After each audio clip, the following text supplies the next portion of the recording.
Hi, my name is Eric. I'm with Pierce in Lodar USA. Today we're going to be syncing a new transmitter on a mini-series receiver system. First step is you're going to power down the receiver, whether it's on your truck or trailer. Power down that unit so there is no lights visible on the board. Second, when you get the remote, you'll take your screws out of the back. You're going to affix your batteries.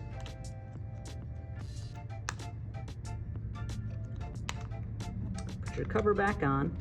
Put your screws in and you'll see the light illuminate, meaning the remote has power. We will press that red button one time and shut it off. So now we have our receiver system completely dark, no lights on it, and our remote is turned off.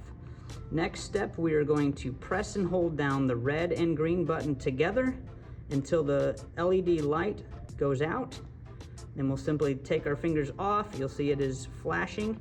Next, we will power up the receiver, hook it back to your battery. You'll see the illuminating light saying there is power there. Flashing is the programming mode.